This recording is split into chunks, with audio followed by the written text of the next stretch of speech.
Thank you very much for attending this. So I'm going to talk about what we're describing as next generation cloud gaming, which is basically our view of the kind of next wave of interest in cloud gaming. I'm sure many of you have been following some of the news stories that have been coming up around Google getting involved with this and Microsoft.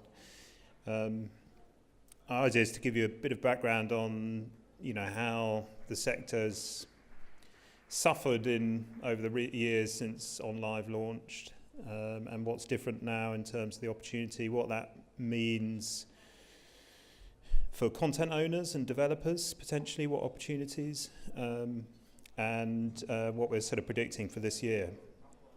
And just tell you a little bit about IHS Markit. IHS Markit is a NASDAQ-listed research company. We have 16,000 employees. We have 450 analysts that are tracking the technology, media, telecom sectors. I head up the games research team, and we've been looking at this space. I think I wrote the first report on sort of on-demand gaming back in 2004, where we were looking at games on demand originally. But actually technology for cloud gaming was around back then. So this chart, this slide, I've been showing this slide for probably 10 years or so now, with minimal changes, I would say. This is, I think, a kind of consensus around where we're sort of shifting in terms of our consumption of content, and the transition with respect to the game sector has taken place over 20 years plus. Since sort of 1995, when PCs start to offer digital opportunities.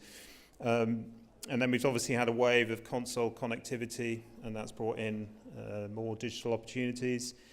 And then the third major stage has really been the introduction of app stores and mobile devices, and we're sort of shifting towards a model of delivering content when and where customers demand. And that's the sort of background to the interest, I guess, in cloud gaming.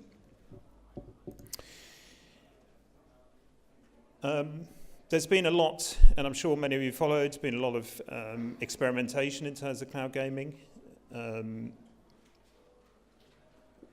One of the questions that is commonly asked is why has cloud gaming failed in the past?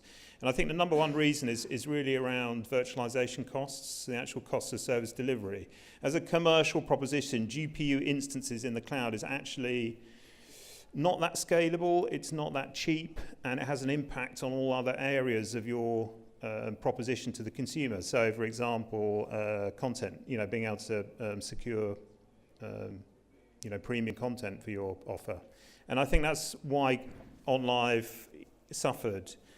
It didn't provide a service based on the public cloud, but actually it provided a service building its own infrastructure, and that was a hugely expensive thing to do, and it was unable to scale that, and obviously the content availability, the knock-on impact on the content availability. At that time, there was a limited addressable market because broadband, which has come on leaps and bounds in the last 5 years or so, in many markets was relatively limited in terms of the speeds necessary for a good experience. And there were other things, the end user experience was not that great. And in more recent times, you've had startups which have been introducing sort of what we describe as bring your own game services. So in effect, hiring a cloud PC, a high-end cloud PC, and they are actually relatively expensive compared to what you think was the proposition from OnLive originally, which was a $10 to $15 proposition. The cloud PC-based services were sort of more like, they're more like sort of $30 to $40 a month. And I think those are not necessarily sustainable, but they give you an idea of the commercial reality of providing GPU instances in the cloud. So when we describe next generation cloud gaming, we're talking about a new wave of interest in cloud gaming, and that's been brought around the introduction of new technologies, so new networking technologies. We're talking about 5G, for example. New streaming technologies, so there are alternatives. I don't know if anyone who's been following some of the sessions today, but Hatch, for example, or Polystream, both alternative ideas around the cloud gaming proposition, and not based on GPU instances in the cloud. They're more based on streaming code, which then can be rendered by the device on the user device. The introduction of new and improved business models, subscription plus microtransactions, certainly in the console space, for example, with Xbox Game Pass is now gaining significant momentum, so it opens up a significant opportunity. Also new market entrants, primarily from the cloud service providers, but there's a lot of other companies which are sniffing around this area, so telcos are seeing another wave of interest in cloud gaming. So, I think we should ask a fundamental question, which is, who is cloud gaming really for? What is the value proposition to the end user? If we can do it, should we actually really be doing it? Even if we can technologically, it's technologically feasible, should we actually be doing it? Is there a better user experience delivered through this than, say, you're a download service like Xbox Game Pass, for example? And I think there's a sort of question mark over there, and I think that's reflected in PlayStation Now, for example, which has added downloads to its proposition now. We're at a sort of, I guess, midpoint around the value proposition of these types of services. If the experience is not good enough, then should we be doing it? There's certainly some use cases around the introduction when it's aligned to things like 5G, for example, the introduction of on-the-move type business models and consumption in that way, which potentially broadens the opportunity and introduces a new dynamic to the market. And obviously that introduces new market entrants into this category, so mobile network operators, for example. The family audience proposition, there's been a number of experimentations in regards to that, specifically like cable companies or IPTV players that have provided cloud gaming services. The number of services in France, for example, there's been a number of services in China, and the success is it's not kind of mass market adoption. It's certainly a relatively niche proposition at the moment. So there's been limited success in those propositions. I think where companies are possibly thinking about, when Microsoft is talking about accessing a broader audience beyond the console proposition, they're talking about this sort of future potential of an underserved AAA audience in markets where console penetration is not so significant, or with users who are seeking access to content without spending on the device. There's potential there, and I think that's what they're sort of they're thinking about when they're talking about the future potential of this opportunity. So just a little bit of background, the addressable audience. So this is the UK market, just an example, but it gives you an idea of how speeds have increased. This is up to 2017, but it sees the dynamic of the market. So a majority of services in 2017 for fixed broadband subscribers by speed, majority is over that 30 megabits per second, which is enough to, as long as you're relatively near to a data center, to get a pretty good experience in terms of consumption of cloud gaming. So basically, addressable audience is much bigger now than it was previously. So you have this significant growing in the opportunity for these types of services. So when we evaluate companies that are coming into this space, we look at where they're operating in the value chain and how many points they operate across, and where there are companies that operate across multiple points. So if you take a Microsoft, for example, they operate in the cloud space, so they're active in service delivery. They're developing streaming technology. They have a go-to-market proposition. They have a platform in Xbox, and they have content. So they're operating across the whole. They have And this is why I think there's a commentary, sort of a basic commentary going on that suggests that they are well positioned in terms of this opportunity because they have the flexibility to shift or take advantage of those different points within the value chain, compared to, say, a Sony, who, so they've built their own infrastructure, so they do have a service delivery, but it's kind of hampers them because they have to invest in it significantly. They have a go-to-market platform and content and the streaming tech, so they're relatively well placed, but they don't have the cost advantage of Microsoft in terms of owning the cloud. And then you can think about other companies in this space. So when you evaluate, how this sector is going to evolve and which companies are going to be well placed, you have to think about these kind of dynamics in the market. When you're thinking about differentiation in terms of service delivery, you're thinking about cost, obviously, the geographical availability. Now, everyone talks about public cloud companies as having a broad kind of global footprint, and that's what they're talking about. These services are going to be globally available. Microsoft, for example, only has one implementation of Xbox One server hardware in the cloud to deliver its streaming proposition at the moment. But so it'd have to build out that. So that's not a sort of minimal undertaking. It still has to invest in building out its data centers to enable this opportunity. If you look at the footprint of most of the cloud companies, they have good footprints in North America, Western Europe, points in Asia, but have weak kind of exposure to, say, Latin America. In that kind of environment, you would think that perhaps a telco player may be better placed to take advantage of that market. But we do acknowledge that obviously cloud-based companies have a strong position because they have this cost advantage over a company that's building their own infrastructure from the ground up, or that is utilizing public cloud proposition, which is very expensive. So all the startups that are relying on AWS or Azure for implementation, they're actually they're at a cost disadvantage to these guys. But it's right to acknowledge that the biggest cloud gaming companies today are actually serving customers via their own private infrastructure. So Sony obviously offers PlayStation Now in 12 countries from its own servers.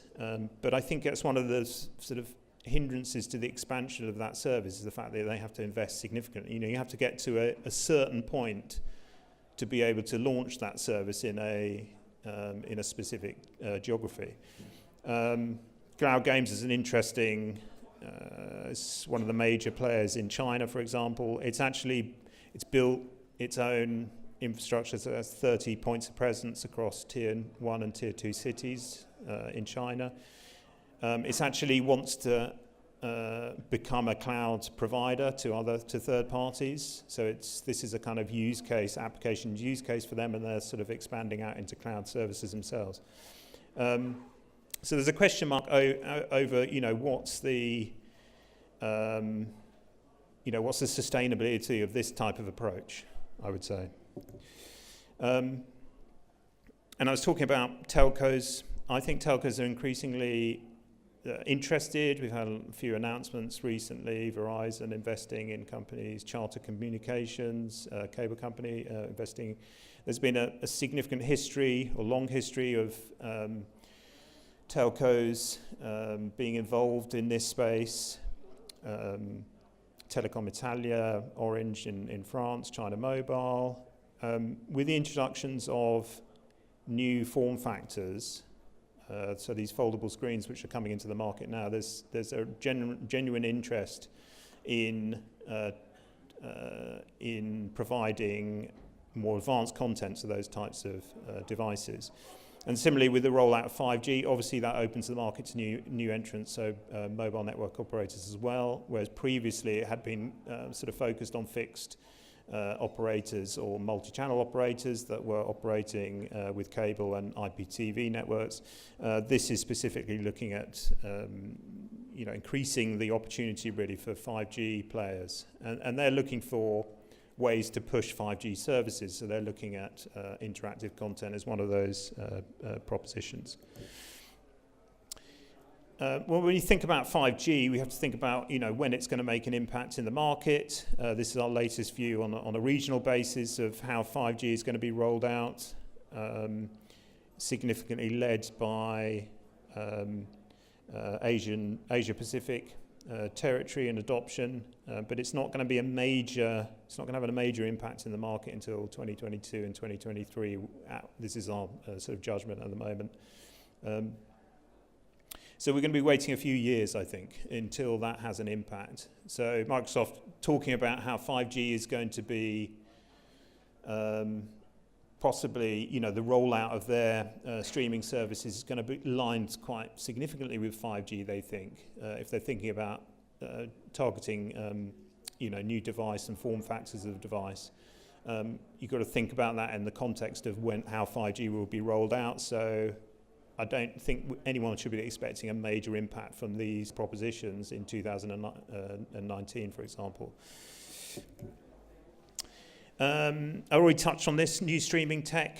This is part of the sort of next generation proposition, Hatch and Polystream. So they use CPU cloud compute with GPU rendering on the device.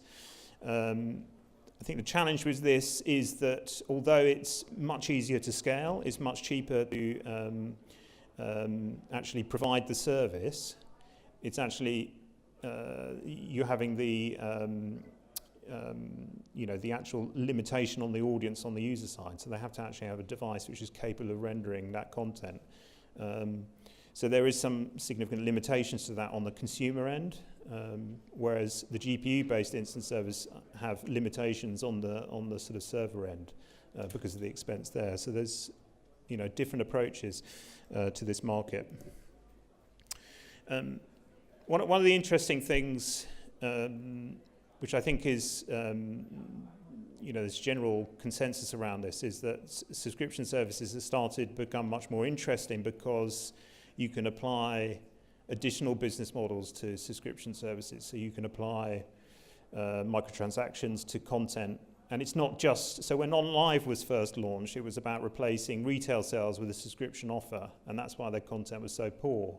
They couldn't secure the premium content to go into their services to offset retail sales. No publisher would go for that deal. Now, actually, subscription services are about finding audiences and engaging audiences for them to be monetized through in-app purchase or through microtransactions. It's a completely different dynamic, and why Xbox Game Pass, I think, is more acceptable to publishers now than it was in the past. And I think increasingly subscription platforms become kind of marketing platforms in effect. So that's changed the dynamic in the market. It makes it more commercially viable, I think.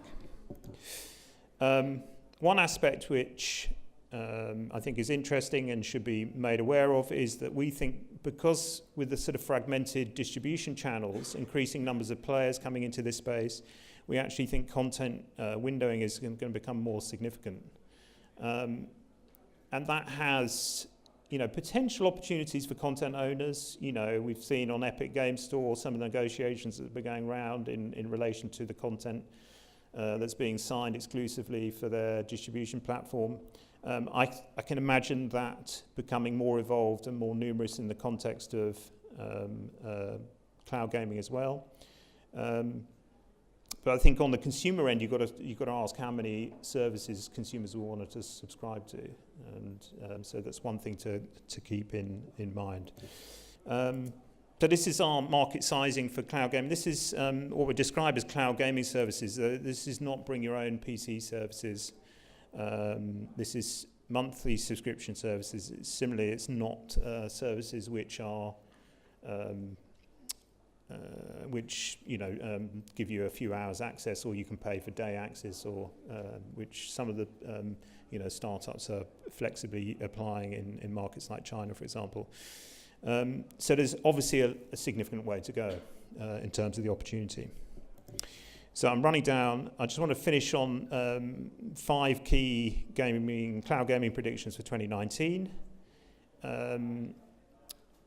Don't expect any of the new services that come into market in 2019 to have a major impact on existing markets. We see this as a medium to long-term opportunity. We're expecting more announcements from major players in 2019. I think large telcos and cloud service providers are the main candidates in that context. Maybe some consumer electronics companies. I think there will be studio acquisitions for companies that want to do this seriously and need exclusivity or need content for their platforms to drive adoption. So I think Google is a significant candidate in that context. Service launching in 2019, so we talked a lot about subscriptions and microtransactions. Actually, premium transactions are likely to be one of the monetization vehicles that we've seen used before, but have sort of died away somewhat. And I think, so with the new introduction of mobile network operators because of the rollout of 5G, which is an interesting dynamic, there's going to be opportunities for developers and publishers to sign exclusivity deals with different new distribution channels that are emerging in this space. So I think there's overall a good opportunity for companies in the future. Thank you very much.